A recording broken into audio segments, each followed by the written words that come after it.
O que a gente pode aprender com o fim dos testes de pré-temporada da Fórmula 1? Vocês também viram o microfone mudando de cor, né? Eu não tô maluco, ele piscou azul, não foi? Acho que fora possíveis assombrações do meu microfone, a gente tá aqui pra falar dos testes de pré-temporada que, enfim, se encerraram. Chegamos ao fim dos testes de pré-temporada e agora a gente vai ter uma semaninha sem nada pra, enfim, chegarmos numa semana de Race Week. Race Week é essa do GP da Austrália, primeira etapa do calendário de 2026. E que, enfim, a gente vai ter as respostas concretas, né? Até lá, a gente ainda parte muito do ramo da especulação. Tudo que a gente fala aqui é muito o que a gente viu jornalistas que estavam lá falando, coisas que deu pra perceber assistindo, equipes que pareceram ali trazer alguma coisa diferente. A gente consegue tirar algumas conclusões, apontar alguns caminhos, mas não consegue tirar uma conclusão de fato, né? Algo que a gente possa afirmar até que a gente veja a corrida. Mas, até lá, a gente pode tentar entender um pouco aqui. Eu acho que esses testes que nós tivemos no Bahrein, pelo menos essa segunda semana, responderam muitas dúvidas sobre o que a gente pode esperar das primeiras corridas. E é exatamente isso que a gente vai ver no vídeo de hoje. Lembrando sempre com a participação de vocês, com os comentários que vocês enviaram na aba de comunidades aqui do YouTube ou no Discord do Clube da F1. Lembrando que o link tá eu ia falar no primeiro comentário, tá na descrição do vídeo, na verdade. Bom, eu quero começar toda a nossa discussão aqui com um bloco dedicado a ela, sim, a Aston Martin. Eu já vou começar puxando um comentário pra gente falar sobre a Aston Martin, que é o comentário do Alisson. A Aston Martin parece ser a equipe estreante e não a Cadillac. E é muito interessante pensar isso, porque eu acho que se eu fizesse um vencedores e perdedores desses testes de pré-temporada, eu colocaria a Cadillac como vencedora por dois motivos. Um, porque eles conseguiram fazer tudo certinho. Eles conseguiram mostrar que é possível você criar uma equipe do zero e fazer tudo certinho, fazer tudo bonitinho, respeitando os processos e colocando seu carro na pista. O segundo motivo seria porque eles não se mostraram ser a pior equipe. Uma equipe que já está no grid há muitos anos, que vem com um investimento muito pesado, investindo muito mais que equipes tradicionais do grid, construindo uma fábrica nova, com motor novo ali só pra eles, fornecendo só pra eles, pareceu de longe ser a pior equipe do grid. Isso é bizarro, cara. Eu vou trazer um outro comentário pra falar aqui também, do Felipe DRS, que é inacreditável a situação da Aston Martin. Ele botou o S no final, né? Mas juntando as voltas que a Aston Martin deu em Barcelona e no Bahrein, eles deram mais ou menos 400 voltas, enquanto a Mercedes, juntando as voltas que eles deram em Barcelona e no Bahrein, deram mais de 1000 voltas, mais que o dobro das Aston Martins. Cara, e é realmente insano. Na manhã dessa sexta-feira, o último dia de testes, a Honda fez um comunicado oficial falando que eles realmente encontraram um problema na bateria e que eles iam fazer sessões curtas, e realmente fizeram, né? O carro da Aston Martin não deu quase nada de voltas, porque o objetivo era realmente tentar testar algumas coisas e acertar esse motor, acertar a parte elétrica do motor. Mas a impressão que dá é que realmente a gente vai ver uma Aston Martin mais lenta que a Cadillac. A gente vai ver uma Aston Martin correndo no fundo e bota no fundo do grid nisso. Não é tipo, não, vai estar lá atrás. Não, vai estar lá atrás, sabe? Tem um trecho que o The Race postou. O The Race, todos os dias, eles postavam uma análise, né, dos dias.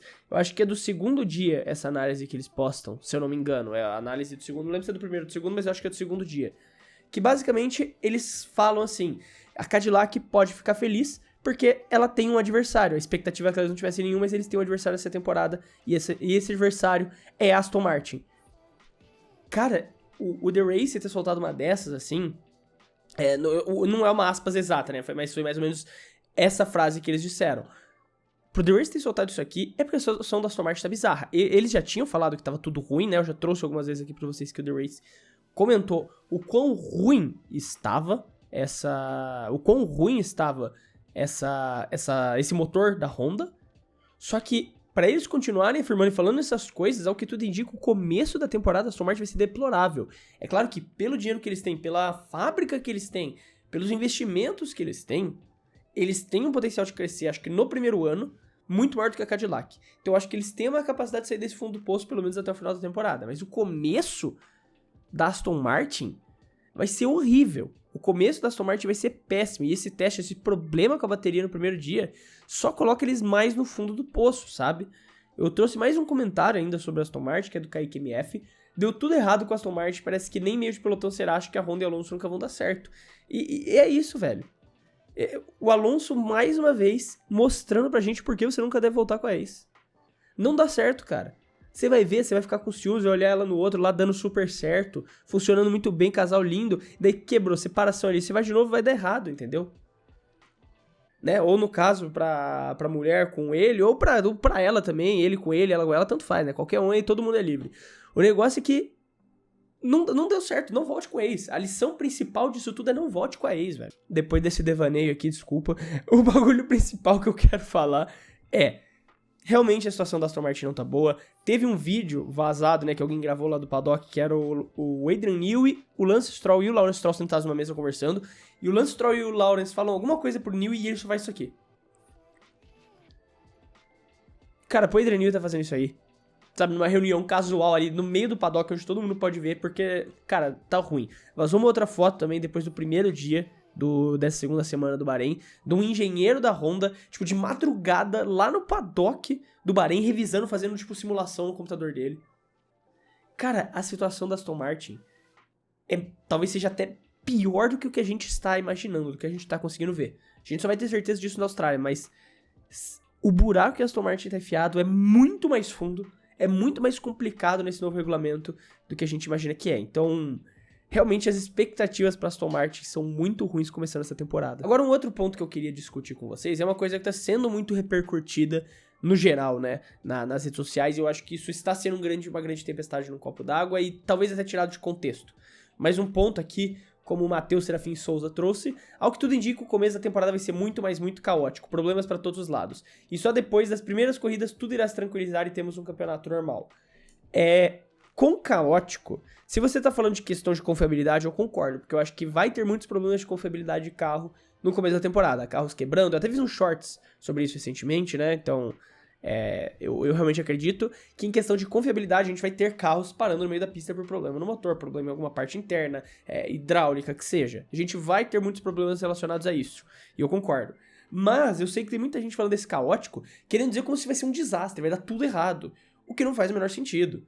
Sabe? E principalmente em questão de largada, e a gente vai comentar um pouco mais de largada quando for falar do tópico das Ferraris, mas em questão de largada, o pessoal tava falando como se fosse ter um desastre, como se fosse acabar o mundo. Realmente tinha uma preocupação em questão de segurança, eu mesmo repercuti essa questão de segurança que poderia ter, mas a Fórmula 1 fez testes de largada e deu tudo certo. Não tinha nenhum problema. O grande problema que vem sendo discutido agora, e que pode realmente acontecer, é a questão das ultrapassagens. Uma preocupação em relação ao overtake mode, né, o botão que você aperta lá para ganhar uma bateria extra para ultrapassar o pessoal, não vale tanto a pena porque é difícil de acumular bateria com esses carros. Então assim, você ganha uma vantagem que não é tão grande assim para um gasto energético muito grande. Gasto energético fica estranho, né? Para um gasto de energia muito grande. Então talvez não seja não resolva tanto o problema das ultrapassagens. Ainda vai ser melhor do que 2025? Possivelmente, porque, ao que tudo indica, os carros estão conseguindo seguir os carros com menos problemas em questão de ar sujo do que do ano passado, que era um grande problema. O ar sujo do ano passado era imenso e, assim, era muito difícil você conseguir acompanhar os carros na sua frente. Você perdia muito tempo em setores de curva, muito tempo, porque você não conseguia acompanhar. Ao que tudo indica, e o que vem sendo falado, esses carros são mais fáceis. Então pode ser que torne menos problemático a questão de ultrapassagem, até porque você tem outras coisas, tem o Boost Mode além do Overtake Mode, então tudo bem. Mas assim, fora esses fatores ali, fora esse fator, os outros fatores que estão caindo muito em cima, que é também o pessoal reclamando, o carro parece Fórmula E. Até aí a opinião do piloto, sabe? E o piloto tá livre de ter opinião, não tô aqui querendo criticar ninguém. Se você não gostou do carro, tá tudo certo, você tem a liberdade de não gostar do carro. Mas isso não necessariamente significa que os carros são caóticos, ruins, mal feitos. Só significa que eles têm um estilo de pilotagem completamente diferente do que era apresentado nos últimos anos. Então assim, eu acho que a questão do vai ser caótico, vai dar problema, batida, eu acho que isso está sendo muito exagerado, que vai ser extremamente problemático. A questão de que a gente vai ter problemas de confiabilidade é o que realmente aparenta. Parece que vão ter, a gente já tá vendo nos próprios testes. Tudo bem que no Bahrein já foi menos problemático. Barcelona, isso ia aparecer muito mais, que era a primeira vez os carros na pista, é normal que você tenha alguns erros. Aqui a gente teve, nos testes do Bahrein, a gente teve carros apresentando problemas, alguns que demoraram para entrar na pista. A Audi mesmo chegou a demorar para entrar na pista porque estava resolvendo algumas coisas. Então, vamos ter problemas possivelmente. Problemas de confiabilidade.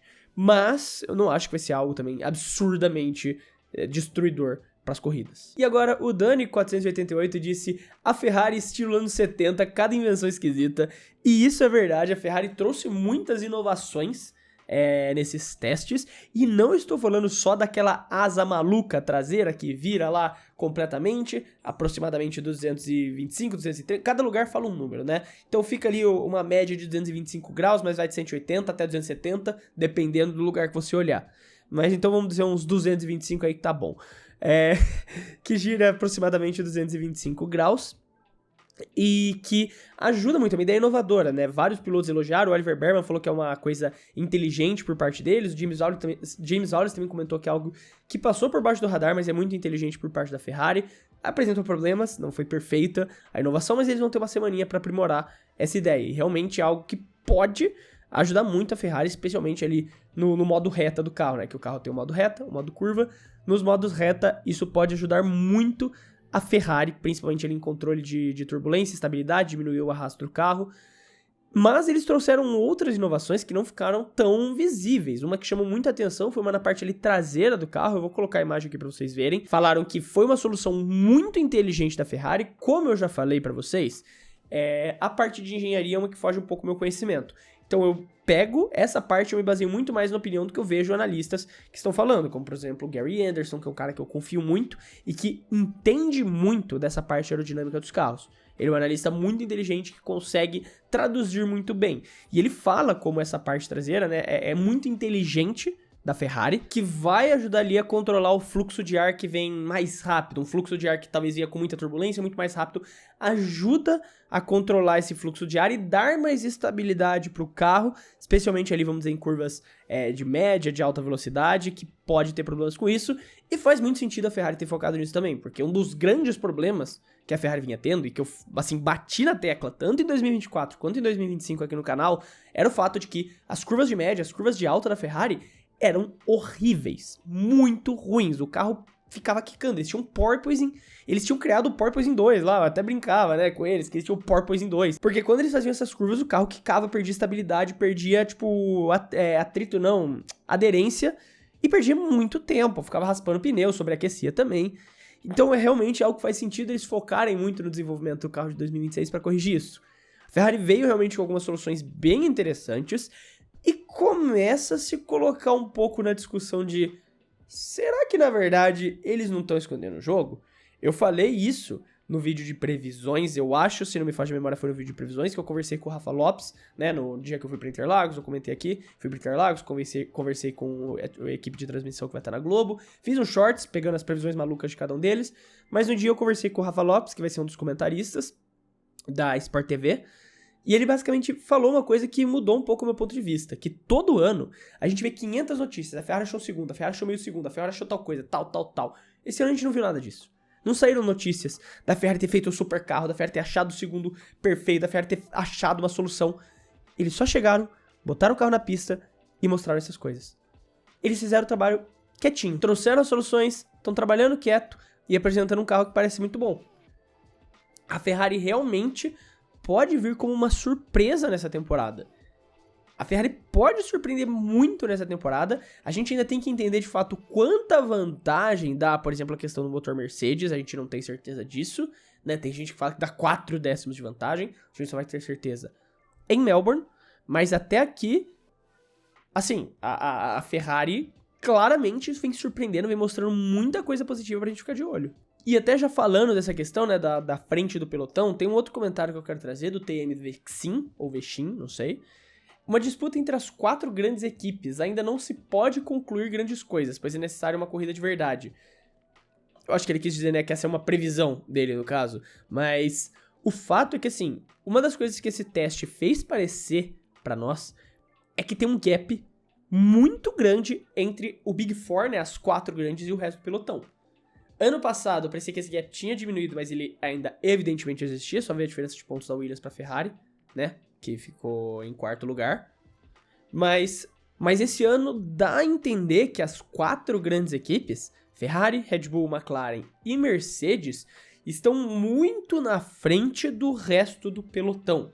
As equipes que você tinha essa expectativa que pudessem dar um próximo passo, até de certa forma deram, né? A Alpine tá com uma cara bem meio de pelotão, uma cara bem ali forte pra ser consistente, o carro andou bastante, não teve tantos problemas assim, os pilotos fizeram o trabalho deles bem. A Williams parece que deu uma estagnada no mesmo lugar, não vai mudar de lugar, teve seus problemas que atrasou em Barcelona, o carro também teve alguns problemas ou outros ali, os testes de long run da Williams não foram o esperado, ainda mais quando você considerar que eles fizeram de pneu macio em questão de tempo, não estava se aproximando das 4 grandes, então falar que dá uma estagnada necessariamente não é ruim, porque eles ainda teoricamente brigariam pela 5ª colocação nos construtores, mas eu quero dizer que eles não deram salto para brigar com as 4 grandes.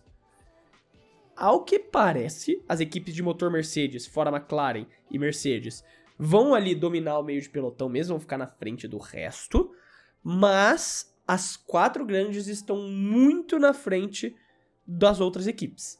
Deu a entender muito isso pelo treino, por eles dominarem a parte da frente, por eles serem muito mais confiáveis no geral. Em questão geral, os carros dessas equipes foram muito mais confiáveis. Nos treinos de long run, eram quem conseguiam manter as médias altas mais vezes de tempo, eram quem conseguiam fazer os melhores tempos no geral, mesmo quando não necessariamente tinham os pneus macios, quando estavam fazendo com pneus mais duros. Então assim, dá uma certa mística, claro que de novo, aqui é teste, tempo não necessariamente significa muita coisa, mas são alguns pontos, algumas linhas que você vai conectando e vai fazendo parecer que as 4 grandes estarão muito na frente. Significa que elas vão estar 4 equilibradas e as 4 disputando o título? Não. Não é isso que quer dizer, mas significa que a gente tem uma distância muito grande entre o bloco das 4 grandes pro bloco do resto do pelotão, e que elas, mesmo a pior delas, vai estar muito na frente de quem talvez esteja em 5º lugar. Mas até aí temos que esperar a Austrália para confirmar. Um outro ponto também sobre a questão da Ferrari, né, que eu acabei esquecendo de falar, é a questão da largada.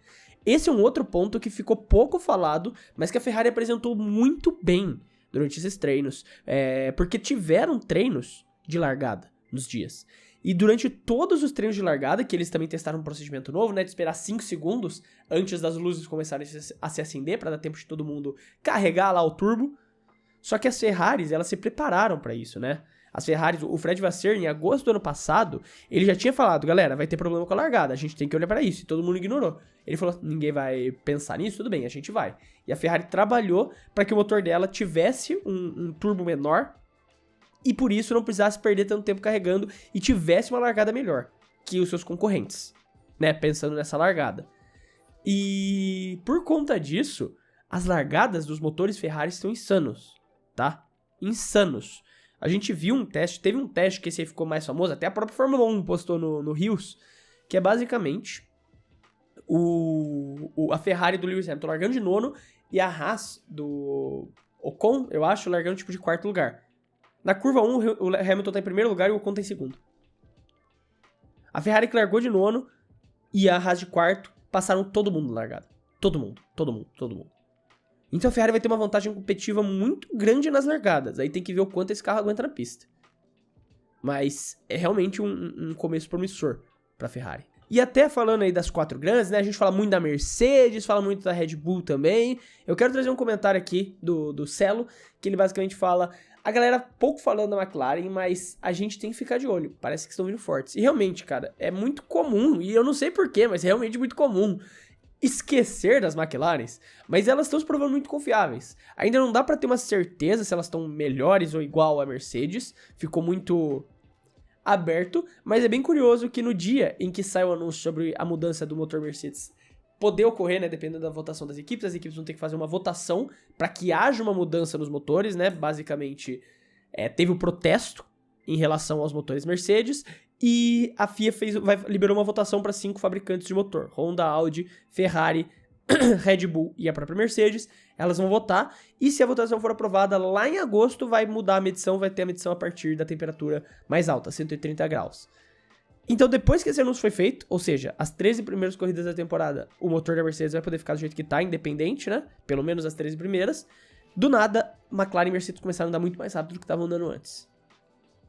Então, assim, ainda fica meio nebuloso. Mas, se a gente vai ter as 4 grandes disputando, ainda dá uma certa vantagem para McLaren e Mercedes estarem um pouco na frente do resto. Mas a gente tem que ver, né? Se a Ferrari conseguir largar bem, se a Red Bull tiver confiável, essas duas equipes ali, o Verstappen e a Red Bull, podem brigar. Mas parece realmente ali que McLaren e Mercedes podem surpreender. E um outro comentário que eu queria trazer, o do Caio X Live 37. Audi conseguiu manter a boa reabilidade, eu acho que ele traduziu reliability, né, do inglês, que seria confiabilidade. Dá pra sonhar com pontos. E eu acho que é isso. O Bortoleto até nesse terceiro dia ele demora um pouco pra sair, ao que tudo indica, a Audi estava resolvendo alguma coisa. Pelo menos até o momento que eu gravo esse vídeo eu não encontrei o que seria, mas eles estavam tentando resolver alguma coisa, depois que saiu ficou sem problemas também. O fato é que a Audi conseguiu consertar alguns problemas de confiabilidade, não foi perfeito, evidentemente, o teste não foi perfeito, mas já mostrou uma confiabilidade muito maior no carro do que tinha nos testes de Barcelona. O carro realmente conseguiu completar, mostrou velocidade em alguns momentos, mostrou que pode sim estar na briga do meio do pelotão, talvez não na frente de Alpine e Williams, mas assim, considerando as outras equipes que sobraram, né, uma Haas, Cadillac, Aston Martin aí, essas duas, a Audi tá melhor que elas, que Cadillac e Aston Martin, isso é evidente. Então, quem sabe não consiga se enfiar no meio do bolo ali, sabe? Brincar com a Racing Bulls, brincar com uma corrida ou outra com Williams e com Alpine, sonhar com esses P10, P9s da vida. Foi um bom teste pra Audi, que corrigiu alguns problemas que eles tinham apresentado, mostraram um design novo também dos side pods pro carro, né, que ficou aí nos testes gerais em Bahrein já, né, claro, mas que chamou bastante atenção, mostra que eles também estão vindo com ideias novas pra tentar conseguir alguma coisa, dá uma confiança de que a Audi pode ser uma boa meio de pelotão, mas assim, não vai ser uma top meio de pelotão, tá?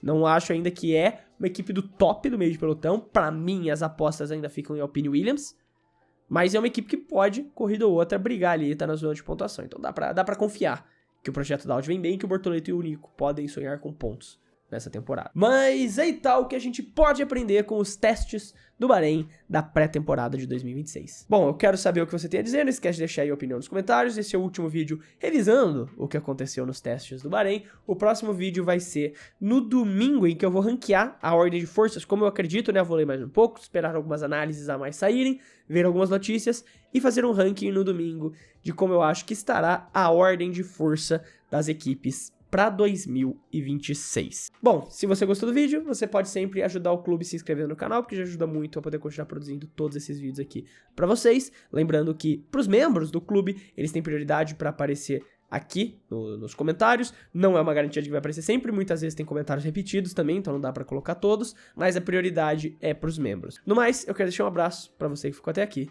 e até o próximo vídeo.